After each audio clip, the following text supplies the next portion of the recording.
গত ৮ এপ্রিল বাংলাদেশকে দেওয়া ট্রান্সশিপমেন্ট সুবিধা বাতিল করে ভারত। এই সুবিধার মাধ্যমে এতদিন ভারতের বন্দর ব্যবহার করে অন্য দেশে পণ্য পৌঁছাতে পারত বাংলাদেশ। ফলে এই সুবিধা বাতিলে দুই দেশের মধ্যে বাণিজ্যিক সম্পর্ক নিয়ে উত্তপ্ত পরিস্থিতির সৃষ্টি হয়।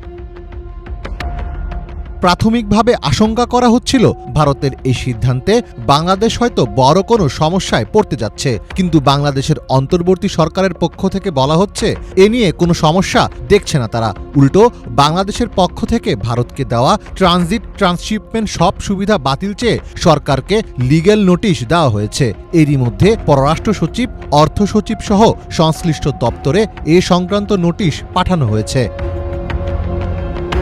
বাংলাদেশকে দেওয়া ট্রান্সশিপমেন্ট সুবিধা বাতিলের পর ভারতের বিভিন্ন সংবাদ মাধ্যমে ফলাও করে বলা হয়েছিল বাংলাদেশের প্রধান উপদেষ্টা ভারতের 7 সিস্টার্স নিয়ে মন্তব্য করার পর ট্রান্সশিপমেন্ট সুবিধা বাতিল করেছে তাদের সরকার। তবে বাংলাদেশের পাল্টা প্রতিক্রিয়ার পর সেই অবস্থান থেকে সরে আসছে তারা। বৃহস্পতিবার নয়াদিল্লিতে সাপ্তাহিক ব্রিফিংয়ে বাংলাদেশের ট্রান্সশিপমেন্ট সুবিধা বাতিল নিয়ে ইঙ্গিতপূর্ণ কথা বলেন দেশটির পররাষ্ট্র মন্ত্রণালয়ের মুখপাত্র রণধীর জয়সওয়াল।